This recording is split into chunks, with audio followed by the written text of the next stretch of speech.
the Go Berserk with Email podcast with Navy nuclear engineer turned email software developer, Troy Broussard. So calm. I'm pissed off, but I'm telling this because I am teaching you how to think differently and how to test differently. So patient. And Ben, that's put $500,000 into this company too, is being told that nobody can find the goddamn bug. So charitable. I'm going to start paying bounties every time somebody finds a bug. We're going to deduct $10 for that week. So trusting. Do not assume that anything works. Assume that nothing works. And so sweet, it makes sugar taste just like salt. I want to play into the sexiness of marketing automation, but I also want to slap the complexity of it. The Go Berserk with Email podcast begins now. All right, Troy, we are here. We are rocking and rolling. The mic is on, and spotlight's on you, brother. What do you have for us today? Man, let the shenanigans begin. Let's get to it.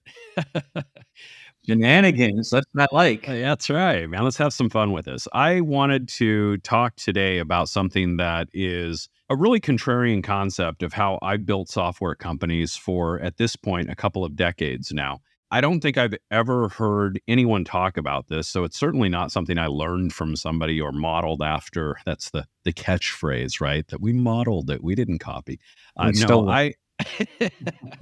But I've always had this approach of getting the most out of everything that I do, and I've never been exceptionally good at list building. Now, Ben Settle, my partner in the business, is, phenomenal with list building, and that's just never been my strength. So I've always stayed in my lane.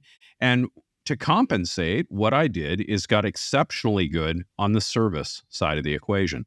And I think that one of the things that I've always done through all of the software as a service companies that I've built over the years is grow the business through the support and the help desk. And I don't think that's something that anybody really talks about. And I would argue it's the simplest and easiest way to grow a business. So I do understand the idea of good customer service. It's hard to find these days, so people might not understand what that looks like. But what do you mean building the company through the help desk? I mean, how does that work? Yeah. And, it's becomes an extension of everything you do.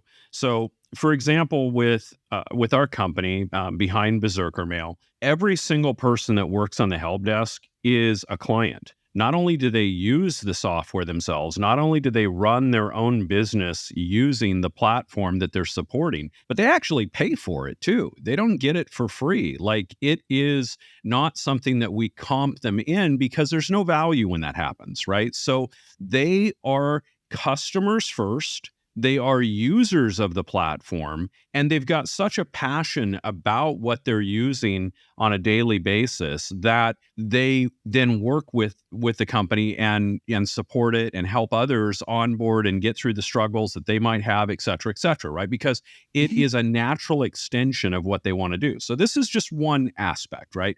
I have dealt with so many help desks that you get somebody on the other end of the line, and first of all, you don't even know what country they're in. You don't know where they're at. They're using some pseudo name, and you can't. The communication can be poor. The service level can definitely be poor, and you feel like they're just reading canned responses to you, right? Where you get this response back, and it's like, if I wanted to read your blog, I would have read the article, but you really feel like that's what you're getting. And in fact, the software even encourages them to do that, right? Where they can search for the response and then just copy and paste it in, and it's just this pasted in response. And this is the kind of stuff that, we'll get into a whole nother episode on, but this is the kind of stuff where AI just kind of takes over, right? I mean, AI goes in. Yeah, I know. I said that ugly word. You weren't supposed to talk about AI. We're not going to, but I'm going to drip it in, baby. Tease. But, this is where you might as well have AI if that's what you're going to do. If all you're going to do is just copy and paste a response. So it goes beyond just having high quality service personnel on the help desk. It goes to the point of having customers that are representing your platform and your business that actually use the platform yourself. And the level of insight and help and understanding of your situation, if you're an email marketer and you write in and you're having trouble with something, the person you're speaking to has already gone through that themselves. They're not reading some FAQ. They're not going through some corporate training on the lingo they're supposed to know. They actually practice it and preach it and use it in their own businesses. And therefore, it becomes a natural extension of high quality service. Does that make sense? Yeah. So I think and this is what I believe separates real valuable businesses from most of the stuff we see out there. I'm being polite, by the way.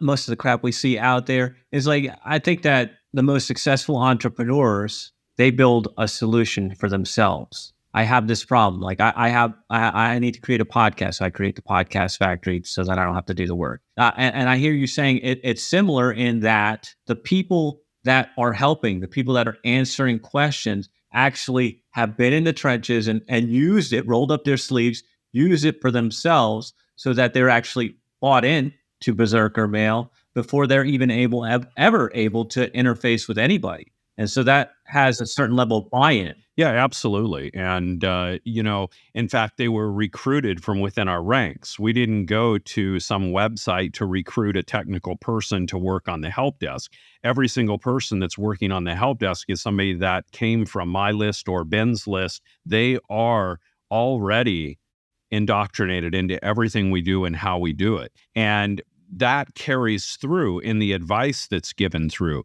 the help desk, right? They can, in a certain respect, speak for Ben and I, right? Because they are indoctrinated in how we use email, how we train people to use email. They're clients of mine. They're clients of Ben's. They get our products. They understand our philosophy. And so they become an extension of the philosophy of the company. They're not just a worker at the company. They are the company. And I think this is very, very different because not only do we recruit from within, but we recruit from our customer base. And it just creates a whole different thing, which now we can talk about how this extends into the marketing and all that, because this is much more than just how we hire people. When I say to build a company through the help desk, this is just part of it. But we attract such loyal people in our group. My COO of the company, Nicole, has literally got a tattoo of the BerserkerMail logo on her arm. Okay. You don't get much more all in than that. All right. I mean, we're talking physical modification to her body and devotion to this company. So that's a different attitude. It's a different energy. It's a different passion. It's a different level of commitment than you find at some, XYZ company that's just recruiting people off of Indeed.com or something. Man, it's so interesting because when I first read the topic for this show, I was thinking in terms of innovation, like through the help desk, through people asking you questions, you innovate, which is natural. Everybody does that. But I never really thought about using the help desk as a launching platform for people in your business doing different things. Because Nicole must have worked the help desk before she became COO, right? Absolutely. That's the other thing, is that I never, ever, ever promote somebody at a level that they have not served their way up. They haven't earned their way up. I just don't do that. I don't believe in it. Can you imagine going into a bank and asking to talk to the bank manager and they've never been a teller? They don't understand how to take a deposit. It wouldn't make any sense whatsoever. How could they possibly empathize, with the situation or what you're trying to solve when they know nothing about it because they're only at a certain level. They only have a certain vision of things. So yes, Nicole absolutely was patient zero.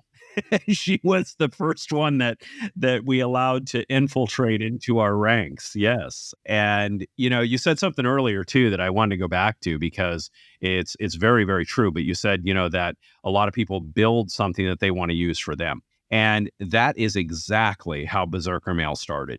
Ben Settle and myself set out to build a platform that we were so happy with that if nobody ever bought it, we'd be okay with that. That we would continue using it and be happy throwing the hundreds of thousands that we put into it. At this point, more than 1 million, building that platform, that we would be fine just using it in our own businesses. And that is what we set out to do, to create a platform that was for marketers, but used and created by marketers.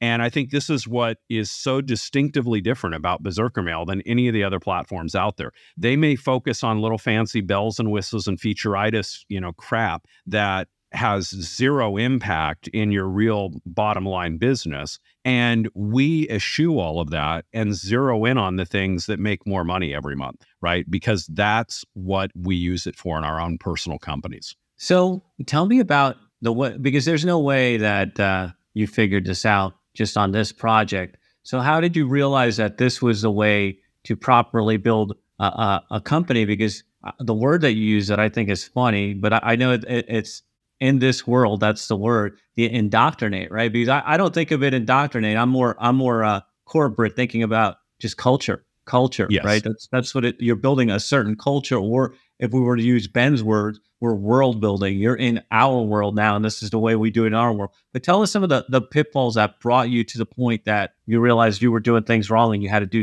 it's almost like the opposite of what anybody else is doing. Well, I use a lot of words very purposely that are kind of trigger words to people, but it's because we attach incorrect meaning to them all the time. Indoctrination is one of those words that we attach a negative connotation to the word, but it really isn't negative. It's just how you use it. Much like manipulation is a word that we attach negativity to, and we call it persuasive copy. Yeah, whatever, man. You're manipulative, right? Like, just tell it how it is, right? Like, I don't mince words. I'm military, I'm Navy. I don't, we invented half the swear words that are used in today's society, and I don't mince words. So I just call it how it is. So yeah, I look at it as indoctrination. I look at it as brainwashing, quite honestly. It's a positive form of brainwashing, but that's really what you're doing. And that's what a culture is as well. It is creating a positive influence, right? Let's soften it up. A positive influence. That's what the culture is creating. But in reality, we're indoctrinating a group of people into a particular belief. How is that any different than brainwashing, right? It's just a different approach. But how I came about this is really, I think, the way that anything is invented or created or innovated, and it comes from necessity. Right? If you're really good at attracting audiences and you're an influencer and you can get on TikTok and, shake your booty and attract 14 million people in a week or whatever the heck the strategy is, and you're just great at building lists and influence, hey, more power to you. But there's a reason this podcast has a video turned off. Nobody wants to see me dancing on TikTok.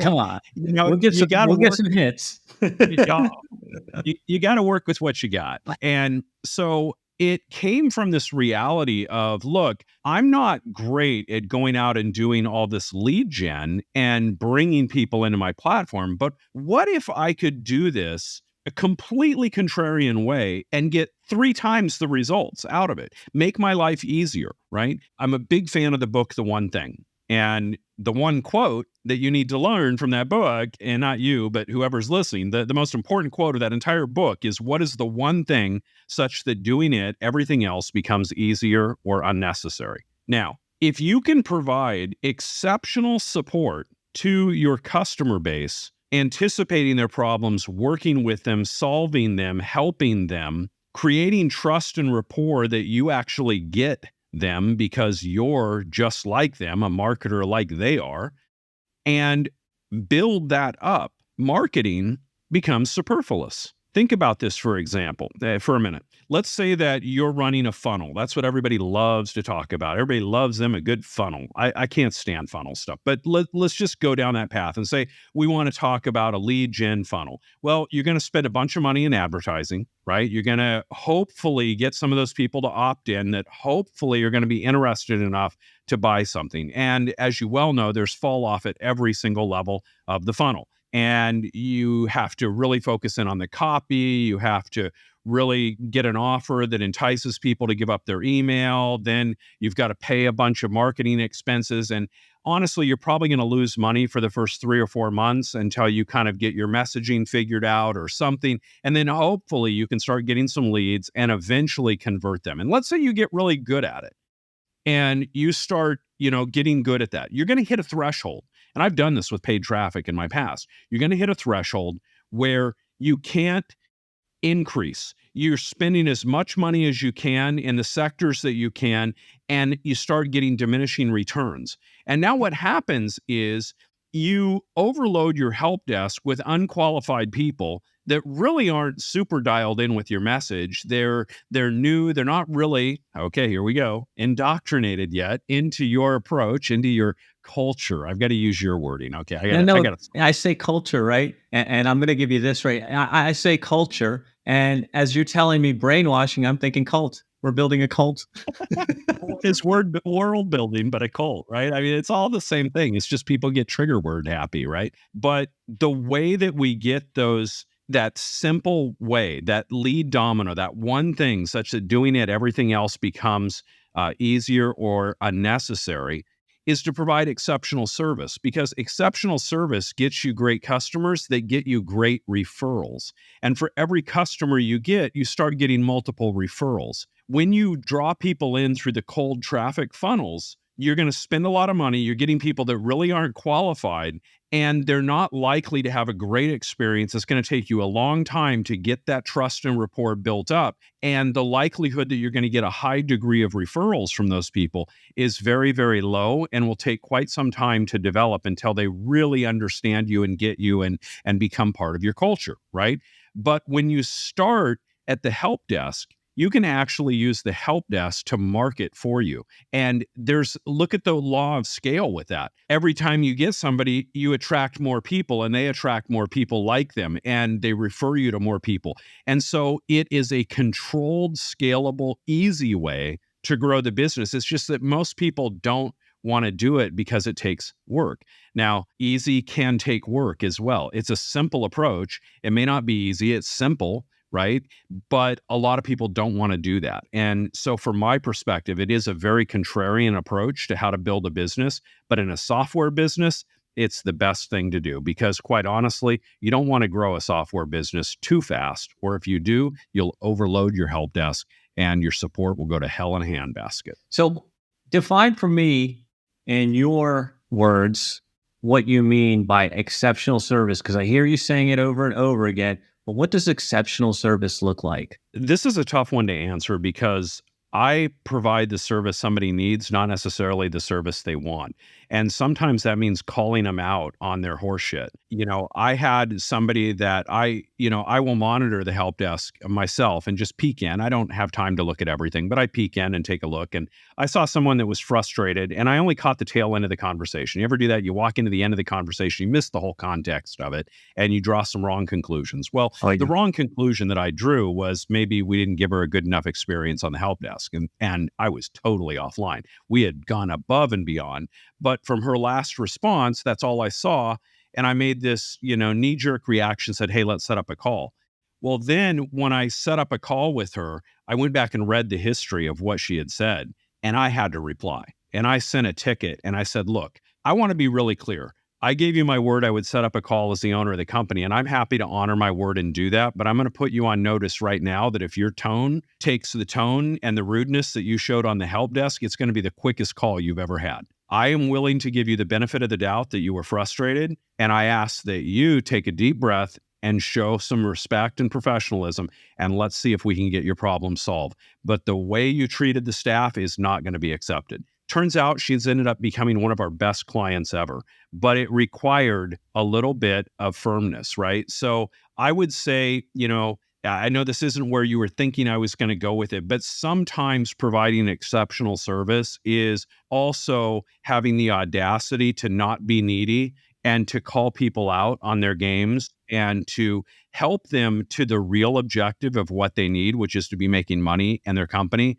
and not focusing in on minutia that is detrimental to the process. So I don't know. an odd response probably than what you were thinking, but sometimes that's what it takes. That's what Troy is going to bring to you. So, all right, building a company from or through the help desk. I want to make sure I use the correct words. I mean, sometimes giving people what they need and not what they want. Yeah. Being honest with them, right? Being honest with them, but helping them. I mean, you're coming from a good place. So actually helping them get the result that they're looking for, however that is. And then I bet people are thinking we're supposed to be promoting BerserkerMail. Do you think that there's some parallels people can draw in their own business and how they could run a better business from listening to this show?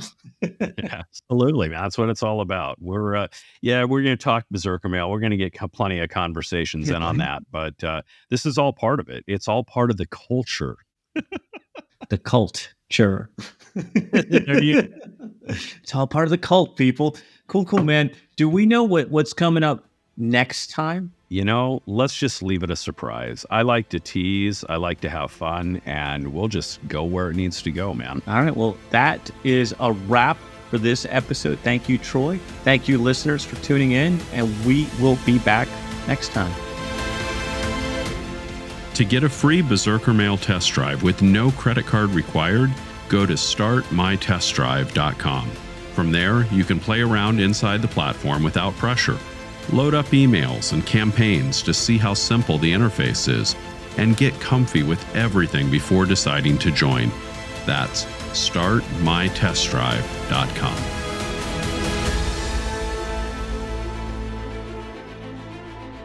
This is thepodcastfactory.com.